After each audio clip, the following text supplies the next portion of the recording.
we're back with the team in the vault. Bob reiterates that he's Bob. He keeps saying Bob, and that frustrates Walker that he keeps saying Bob. I don't get why he's so frustrated that he keeps saying Bob. We call him Bobby, right? Which annoys him more than Bob. He does start calling him Bobby, but then he calls him Bobby later, like endearingly. So I guess he doesn't give that much. Well, shit. Can't you agree that one of the most asshole things you could do is call someone who's called Bob Bob? Yeah, that's really characteristic of an asshole, I would say. Yeah. So the three musketeers start arguing about who they were sent to kill and why, and Yelena and Ava, Ava's ghost, I'm just gonna be calling her that going forward, they realize that they've been set up, but Walker disagrees, because he's fucking stupid for some reason. That's right, and as he disagrees, he exposits Yelena and Ava's tragic backstories. Like, this very much came across as, oh, this will be a way for people to get caught up. Like, he just tells them their history. Yeah, and I'm not convinced he knows any of this or should know any of this. Like, how does he have all of this information? We had to go and research Ant-Man and the Wasp, and he didn't do that. Also, isn't he supposed to be incompetent? Well, that's what we're meant to conclude here, is that he is dumb. Because, I was about to say obviously they're right. That's been the contention of his whole characterization, is they want us to think he's incompetent, but they've never done anything other than give us information that shows he's absolutely competent. Mm-hmm. Like, except for now, where they want to be well, this is out of character. Him being so slow that he's behind every other character. When you have all of us are here, we've all been given each other as targets to kill in a room that has locked all of its doors by our similar boss. So she's clearly trying to kill us all. And he's like, nah, that doesn't match the facts. And they're also playing into the idea that he's massively egotistical. Yeah. Which was not really the case ever before either, that he was insanely, like, ego-driven. No, so, yeah, not really acting in character. He's a very selfless man. It doesn't make any sense. They're like desperate to make him something he isn't. But I feel like, I mean, yeah. Yeah, I think I just got this idea because I feel like I might be wrong. I might be misremembering, but before Red Guardian shows up, I feel like the writers were trying to fill the goofy guy thing with John here. And then when Red Guardian showed up, it kind of balanced out. Walker became a lot less. It's less goofy, more like, what a fucking idiot you are. Yeah, they need a punching bag. Because I totally agree with you. The Red Guardian is the obvious huge red punching bag that everybody will hit and laugh at and sort of look at like, oh, what an idiot. But when he's not around, just like John Walker is next in the food chain, basically. There we go. And Yelena is, like, out of the equation. Yeah, she'll never be doing anything stupid. She's cool. Yeah. And Ghost will receive a light amount of criticism, basically. And Taskmanager won't even get lines. well, I'm so glad you because Walker also relays Taskmaster's backstory, and Yelena offers very light resistance to what are very scathing remarks. It really is like nothing. She's like, oh, hey, don't say that. Well, yeah, he says the dead one over there destroyed half of Budapest, which obviously going from information that's public, Taskmaster had a tank running through Budapest and blew it all up. So, it being like, don't talk about her like this is such cowardice from the writers, like trying to slither in lines that are an attempt to make it seem like, oh yeah, she does care about it. They have a history. It's like, no, that's not. Fuck off. Which brings us to so this film is in many parts. Cap 4 is not very annoying film, I would say. It's really bad. Yeah. But it wasn't really annoying. Thunderbolts can be considerably more annoying, as demonstrated by this next bit. So, after all of this, Ava calls Walker a dime store Captain America before stating that Walker, quote-unquote, publicly murdered an innocent man. I hate it. This is a rewriting of history. This is not what happened, and anyone who says otherwise is mega coping. He was an enemy combatant right after just killing him, and he had his body was a weapon. He was totally in the clear. It is actually insane that John Walker seems to get more criticism than the Flag Smashers did as a whole. Or Ghost. That is insane. And this is rich coming like in Ant-Man and the Wasp. She just goes up to some dude and stops his heart with her flume powers, and she's killed a lot of people. She Like, a kidnapped lot of the whole people set in of this heroes. movie. She intended to kill Janet in order to save her own life. And she intended to target Scott's daughter. She's insane. She's unhinged. She's Even Lawrence insane and Fishburne said he evil. couldn't support her anymore at one point because she'd lost her mind. So, yeah, coming from her, it's a bit insane. And of course, it's just, she's wrong. That's not what happened. That's not what they wrote. That's the thing that much in a similar way as... that's not what they wrote. Much like Joel, John is not allowed to advocate for his position at all. He's muted. Well, yeah, because basically in response, he's like, define innocent. And they kind of scoff at him like, oh, that's not a good retort. And it's like, well, it feels like, again, you've got way easier retorts at your disposal. But, yeah, he's not interested in using it bugs me that... because... They all do their fucking sob stories at different parts of this thing, and he never gets to explain, like, do you know what happened to me, like, 2 minutes before that happened? Is that in the story? Yeah, he doesn't get to mention Lamar. We're done with him. Yeah, well, so we care more about Lamar than the MCU ever will. Writers, yeah. Yeah, which is crazy when Lamar was just a bro. Like he was just constantly backing him up, trying to do the right thing. And just like Walker, he was a regular person dealing with this situation when the other people who were treating them like assholes was one of them was a super soldier with a fucking vibranium arm, and the other one was Falcon with initially his crazy tech and then eventually a fucking vibranium suit. And these two guys are going up against actual like superhumans, and they want you to hate them. Like I don't get it. I don't understand why they wrote it the way that they did if that's what they wanted. Why? And it's something that, you know, because Walker points out that he's a decorated combat veteran. Again, they wrote that he earned 3 medals of honor, which is insane. No one in real life has gotten 3 yet. So, you know, and then he also adds that he's a happily married man, as well. Which, you know, keep that one in mind, fellas. And then Yelena and Ava laugh at the notion that Walker was sent to apprehend them. They're like, "Oh, that's funny. The leaf, that's good." It's very amusing. It was at that point I was like, "Oh no! Like this is gonna be the vibe." This is the Walkering. They're doing it. They're doing the one thing that I really hope they wouldn't do. But I guess they're trying to make up for the fact that they screwed up in the Falcon and the Winter Soldier and wrote him to be a really upstanding, amazing guy when that was not the intention. People like him. Gotta sort that out. Better tear him down. Yeah, he grabs Bob's hand, and then he gets teleported into a traumatic memory. Now brace yourselves, fellas. So the memory is that Walker is apathetically sitting there, and his son is like in the cot next to him crying, but he's not paying attention because he's distracted by an article that's chronicling his downfall, and you know, his wife is saying like, "Oh, are you looking after him?" And he's saying that he is, and then she walks in, and she's frustrated by the way he's acting, and then he gets up, and leaves. He's like, he says that, you know, if she doesn't like the way that he's doing it, then she can do it, and he walks out. That's what's been happening in Walker's life. If we refresh, when we meet Walker in Falcon and the Winter Soldier, is it his wife at that point?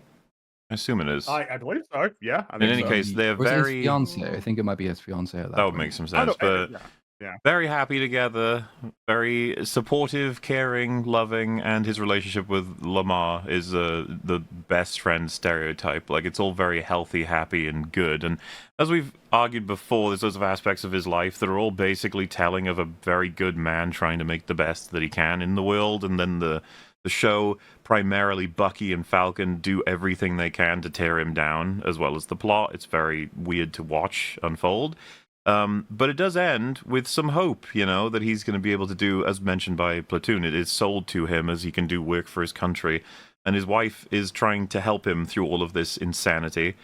But now the update is, between then and this story, he became so depressed and upset with what happened, which, to be fair, it would be pretty bad to have to deal with. They took his pension money. They took everything from him.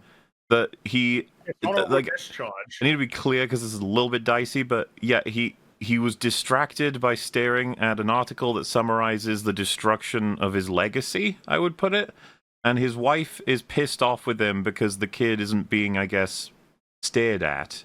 Because, like, the kid is fine. It's making noises and walking around in the cot, but it's not, like, screaming in pain or falling over or anything. The kid's just chill. And the wife is like, this is fucking unacceptable. It's like, maybe you could just be a little bit calmer and chiller with the guy. He's lost, like, his whole, everything that he worked for and all of the legacy he had. It's just frustrating to watch as well, because I know the writers are like, no, he's a bad dad. And he's a shit husband. And I'm like, oh, is he? Is he? I don't really want to advocate for like bad parenting, but I think this is not an example of one. Like, have you ever seen a parent with a newborn baby or an infant or a toddler? You can't be on 24/7. Yes, you should be. It's preferable, but this is very normal, and usually people who get like The thing is, this he's like- are not. He's like a fucking meter assholes. away, and the kid is right there. He can see the kid in peripheral vision. You know what I mean? Like, it's fine. Everything's fine. In the most And it's charitable read possible, the show is like the film is kind of probably implying that this isn't the first time, and other times have been worse. And like, if this is how he's behaving generally, so massively disinterested in his family, then it probably has had like a whole history of stuff which has made her even more pissed off. And this is just like straw breaking camel's back, which is but they should show the worst time though. Like, just show the time. Like. Yeah, like if say he's like he is looking at his phone. Maybe they're at the. No. Maybe he's making coffee. And he's got his back turned. Maybe he's in the kitchen and making coffee and he's got his back turned, looking at his phone. And the kid tries to climb out of the crib and then like I don't know, like falls over and hurts himself. Like that'd be something. Yeah, or like the kid waddles off somewhere when he's supposed to be watching it and he almost loses it, but then just about catches it in time. And it's like something more dramatic. But even then, I think it would strain against everything the Falcon and the Winter Soldier did, because like his wife is in the room when Val recruits him. She knows what his new job is. This isn't news to her. None of this should be a new development, and he should be quite happy with his lot, because the whole point of that was he had kind of gotten over the blow to his ego of losing his title as Captain America. He's now just found a new way to serve his country. Correct. Now we're having to pretend that, no, he never got over that. That entire arc didn't happen. His moral resolution didn't occur. And so he's just a sad, egotistical, bitter old, like, fucking grumpy man. And that's where we are now. And it's just, why even bring a character back that you've pre-established if you're not going to bring back the character you pre-established? Just invent a new one. That's why this is probably my most hated scene in the whole movie, and it does actually make me have some disdain for this story, because it doesn't work at any level. In isolation, it's not achieving what they clearly want it to. Broadly speaking, if we are to interpret a history that is based on this, like a pattern thing, that's not John Walker, so I don't know why you've written it that way. That's not who he was. It's not at all something that's explained by the experiences he has, because, as was just covered, Falcon the Winter Soldier shows what he does after that experience, which is he's still a hero. Still doing the right thing, still cares about the people he loves. So, do you remember the scene in Falcon and Winter Soldier where he has to go to Lamar's parents and explain what happened? Mm-hmm. I'd never understood that show, nor this film, in terms of just like, why'd you keep giving us a really good man and keep telling me he's not? It's so fucking strange. But the people who wrote it are like morally defunct people. Is like, it's got to be it. And so this scene, it's too much to be a coincidence. Judging from the rest of the movie and this scene in and of itself, you are supposed to conclude it's like, yeah, he fucked up here big time, which, like, I don't believe he would do it, and I don't believe the scene in and of itself is best capturing that. And then just on top of everything else, how cruel of you to do this to the character when it like, on top of fucking everything else, he's got to deal with this now. It's like being abducted by aliens and having them implant memories of you being a person you're not, and then you have to deal with it. It's just like, bad luck, Walker. This is you now, according to the writers. Even the Falcon Winter Soldier people wouldn't have done this to him, you know? Mm-hmm. That's the other staggering thing about this movie, is that like so far we've gone back and we've basically said, hey, remember when Black Widow did this better? Remember when the Falcon and the Winter Soldier did this better? Remember when fucking Ant-Man and the Wasp did this better? How are we picking these films out for like, comparative praise for fucking Thunderbolts? But nevertheless, we're in that position. Rough. Crazy, isn't it? And I mean, there's more to come on this as well. It's not over. We ain't there yet. Because there's a certain revelation that will be coming eventually. Well, the scene in isolation. Yeah, sorry. Oh, just real quick, the other element to hate this scene, but we're not there yet, is going to be, at least we'll get some kind of closure related to this, right? You know? That would be the assumption. This is a story. That's the classic, pretty obvious. Yeah. storytelling thing where yeah. It's this as you guys mentioned, this scene is just abysmal because the reason it's annoying is because it doesn't really accomplish what it attempts to do. The only thing that works for what its intention is the fact that the wife gets angry, hence it's communicated to the audience that angry wife, therefore bad husband and bad father. But the truth is, everything else in that scene communicates otherwise, because and works against that because the scene itself, the way it's shot and the way it's written, you see him scrolling through his phone. His wife calls him to watch the baby. We cut to the baby. He's looking at the baby, or and he's like, the baby's fine, and looks. It's continuously, repeatedly communicated to us the baby is actually fine, and he is aware of that. But it all gets dropped because as long as the wife is angry, that must make him a bad baby watcher. I don't know. Oh, well, I saw it, I was like, much. well, message clear, gotcha. I get what you want me to think about this character, but good luck getting me to think it. So, after that, Walker snaps out of the vision, and he insists that he's fine. They're all staring at him, but, enough of that, because back to plot, the group... Well, they play on the idea that he was, like, contemplating suicide, jumping down the elevator. I thought it was particularly fucking sad that he's staring at throwing himself down a hole. I was just like, thanks, writers, appreciate that. Good stuff. I've got it. Thank you. He sucks. It's not even that. It's just cruel again. It's just like, why are you doing that to him? That's not the character. Stop it, you little fucks. It's like, yeah, but our themes, like, fuck you. On Thunderbolts, the second act low point has begun. So the Thunderbolts stumble into the street, and Alexei, he wants to go back in there, but they need a new plan. But Walker, he don't really want to do it because Sentry is too powerful. And he adds as well, like, oh, well, we're not a team. And they argue for a bit, and then Yelena freaks out and begins tearing into everybody. It says they're not a team and they all suck, and she's talking about herself as well. And then she, so might as well just go through all of the things that happen here. So Yelena tells Ava that she's not a good person. Ava calls her a bitch, which Yelena sees as proving her point. Alexei tries to calm her down. And she declares that Alexei is not her father for, admonishing him for disappearing for a year. And then Walker decides to say, go easy on him. And then Yelena says, oh, so you're nice now. And Walker says, oh, it's my turn. And Yelena replies, no, you're a piece of trash, Walker. So does your family. Ouch. Yes. Yeah, that's the screenwriter is so determined for us to dislike this guy. Yeah, this is it's backfiring just like it did before. It's just making us feel like, well, that's just mean and cruel. There's no reason to do that. Walker's that's reaction actually is too just far. like, Jesus. And it's your reaction as well. It's like, fucking hell. Like, Jesus Christ. Yeah, but like, it's not, this isn't Ned Flanders' rant, who had lots of reason to say a lot of very mean things that's been building up over fucking like 10 years or whatever at that point.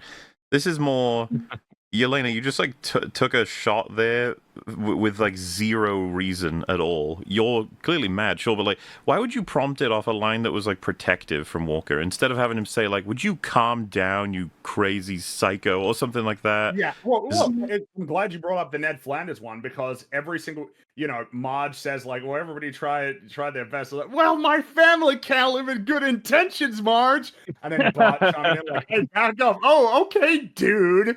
Don't have a cow, man. And then, Lisa chimes in like, well, Bart didn't do anything. Oh, who's that? It's got to be Lisa Simpson, Springfield's answer to a question no one asked. And once, what is it, Wiggum? Like, oh, look, the long, flabby arm of the law.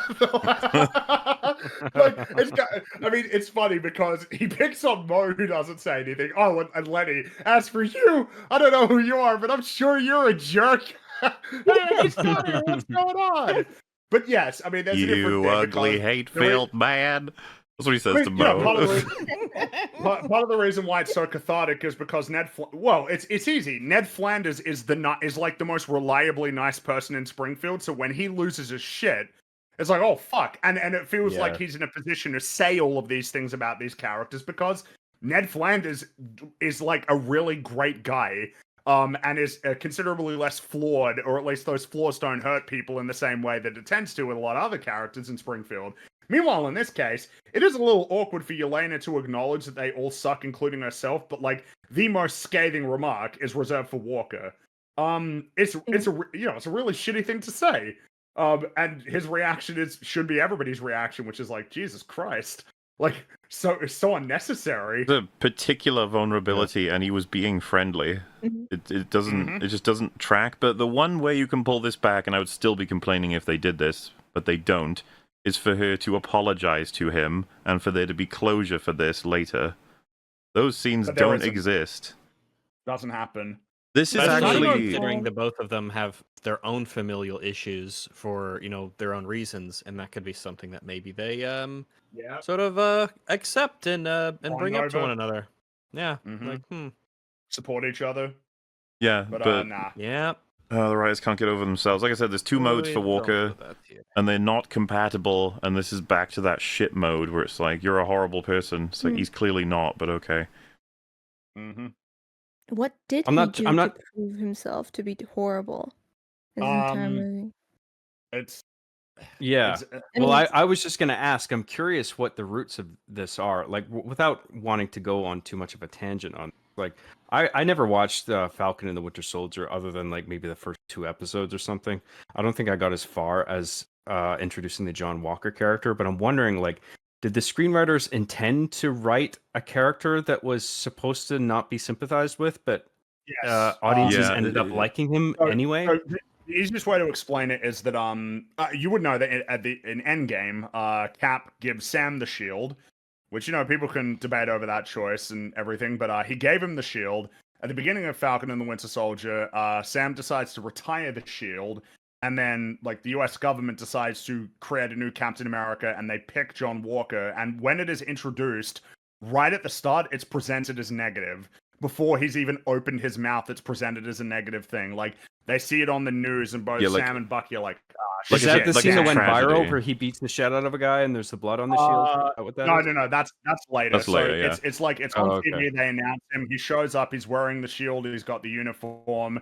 And it's like played as being negative. Yeah, they've decided a villain has the outfit already. I'm just curious what, like, the initial intention with John Walker was. The show thought that the audience thought that Sam should get the outfit and the shield, but that Sam was the bigger man and said, it doesn't belong to anybody, it should be in a museum. And then the government giving it to John is like a signal to the audience of like, oh god, we've got the worst ending ever. Now some guy is Cap, and the music denotes that he's an evil person. And then when we meet him, like, they introduce him in the next episode, and he's basically got the best record you could possibly imagine, and he's, like, excited to be Cap. He's ready to, like, get out there and help people and go on missions and blah, blah, blah, and he's got himself a sidekick. His friend is called Lamar, and he calls himself Battlestar. They're cosplaying superheroes a little bit, but, like, they are good men who have fought in wars and are trying their best to, like, help people. So there's nothing about the story that is in any way bad. But then they do eventually meet up, and like our main characters, being Falcon and Winter Soldier, just treat them like shit. Just constantly. Every conversation they have, it's fucking frustrating to listen to. They're just rude, they're dismissive, and they treat him as though he stole the shield, even though it's a role that was offered to him, an important one for the country and for the people. It's like, why wouldn't he? And he's confused too, because he's like, you gave up the shield. I don't understand. Like, what's... And an example of pettiness. One thing. Sorry, Fringy. Sorry. Presumably, it was because Sam didn't want it. Yeah. Right? Like, he had the opportunity to take it.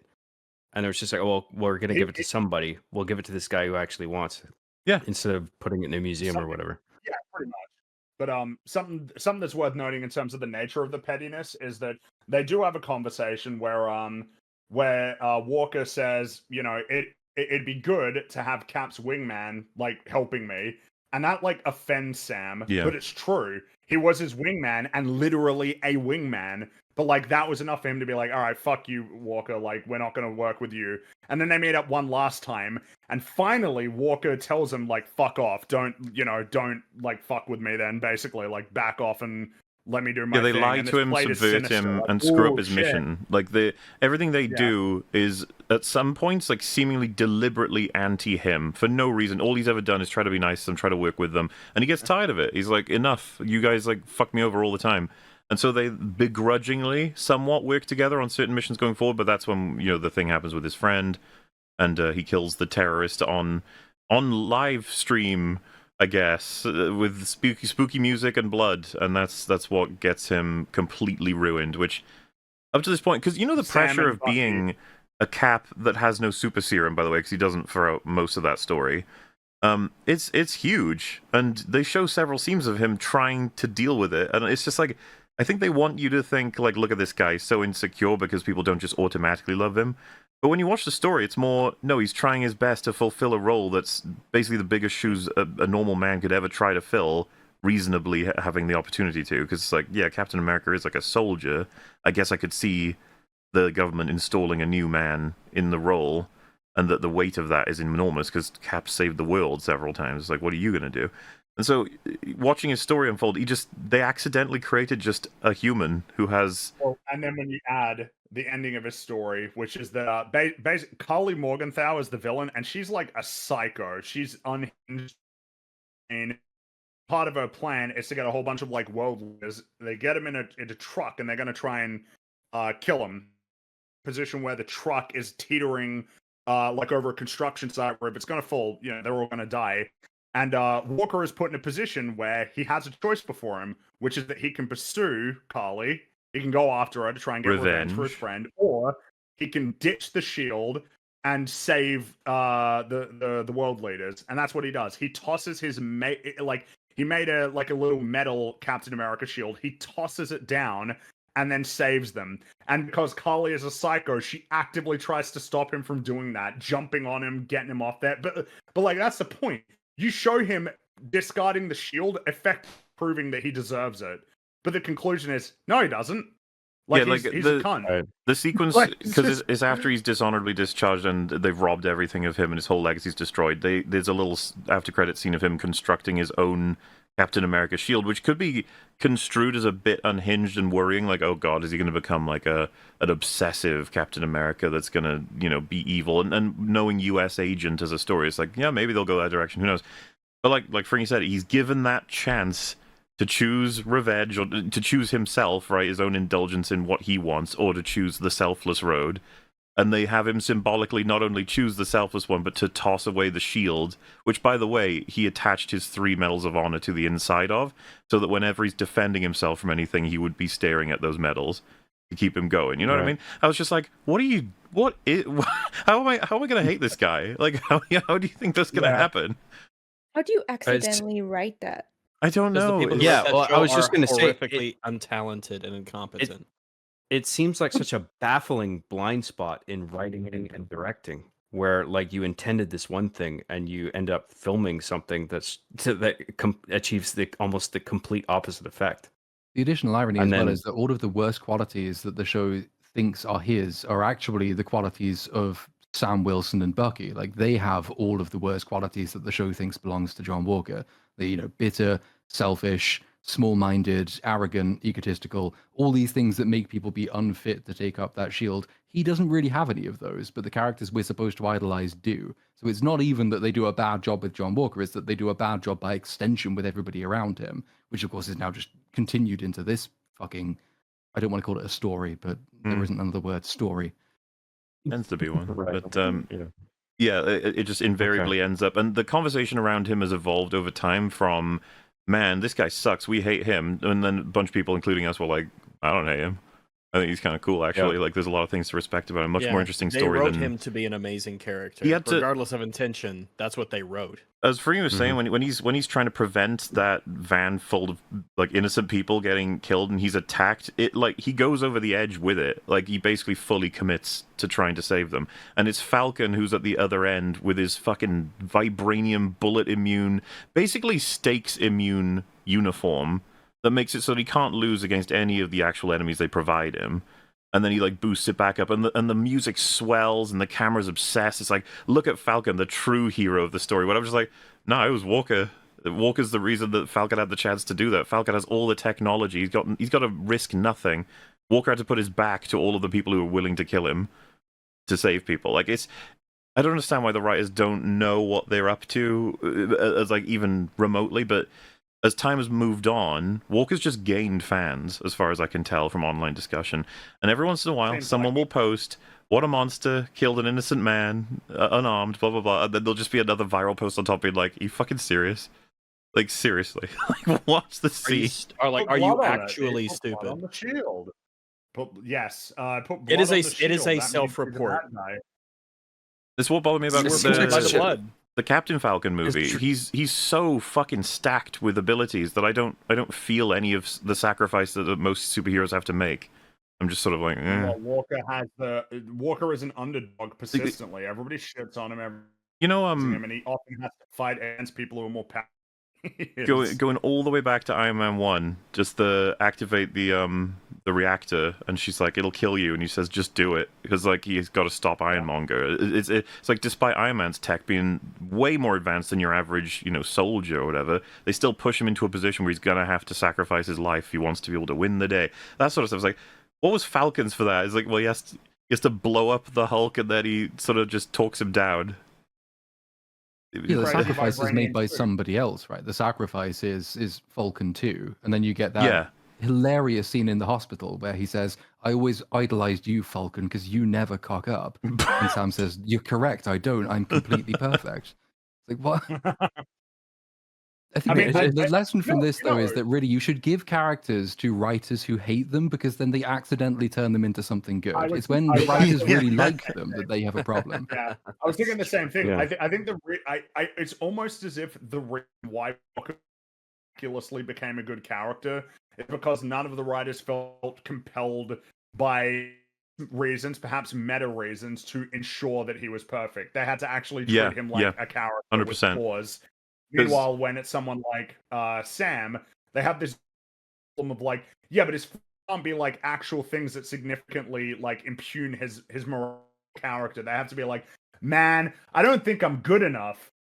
You know what I mean? It's like, you're actually perfect. It's like, oh shit, really? Yeah. Wow. Oh wow, great. Well, good. I worked so hard for it. For example, Tony, it's like he's arrogant. He's arrogant to a significant degree that gets him in a lot of trouble, and causes him problems. For instance, would be one that's like, that's like a negative thing. Doubting yourself and being like, "Oh, I'm not good enough." It's like that's not like a real interesting sort of flaw compared to, Well, certainly not if it only manifests that far. If it's literally just, "Oh, I doubt myself," and it's like, "You're fine." Oh, okay.